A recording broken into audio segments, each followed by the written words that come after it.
So the SciTech class it's a kind of blend of a science class and a technology class, where the overall goals as far as state standards are how to plan and implement a scientific investigation and do experimentation. So the goals that we've kind of added to that are that we want to focus on problem solving and using technology to do that, and then also investigating future careers that make use of those skills.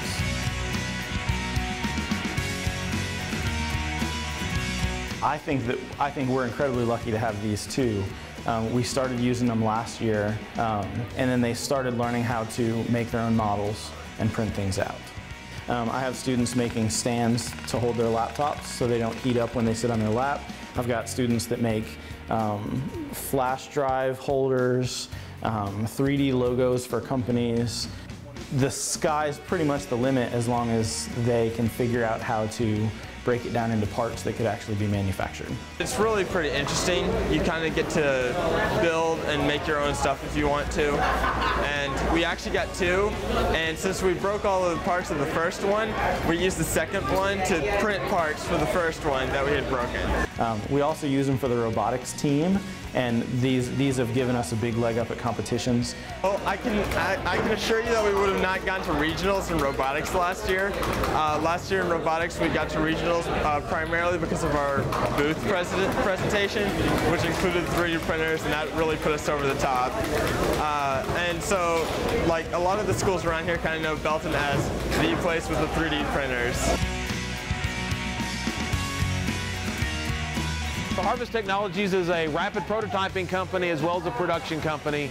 We really focus on the product development side of life. So engineers that come up and innovate and design new products have to get it to market through production. We help them get there by proving out their designs and in some case making the parts for them. We have companies that we work with like Bausch & Lomb, Boeing, Northrop Grumman, Bell Helicopter, Remington, Bushmaster, Shopvac, pretty much you name it. We've done product development for them.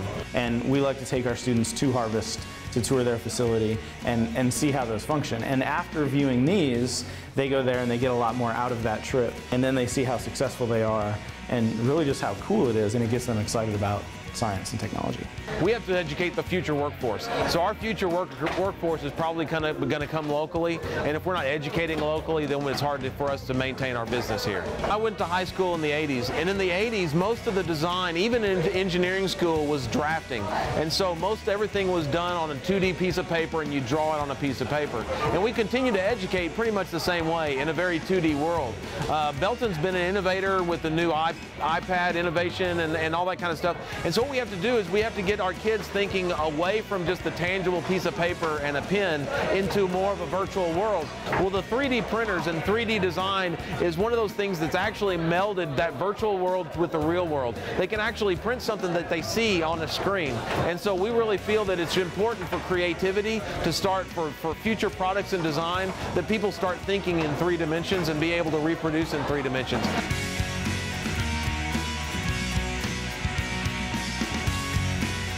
My personal favorite part about the iPads is it's much easier to communicate information, because it's hard to talk to people and just talk with your hands and try to explain something. It's much easier when you have something large that you can draw on, or you can send it to someone.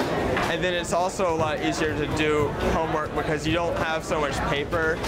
You there's more things in one place, and you can kind of keep things a lot more organized. We're impressed with the technology, and we really support that technology. Anything we can do to partner with the district to help us generate very competitive young people, it makes the region a very good region, and I think that's one of the reasons that Bell County continues to be a very high growth, good economy region. I do want to be an engineer. I have already applied for an internship here, and so I think it'd be really interesting experience to work here, and I may, even after college, I may come back here and work more if I could.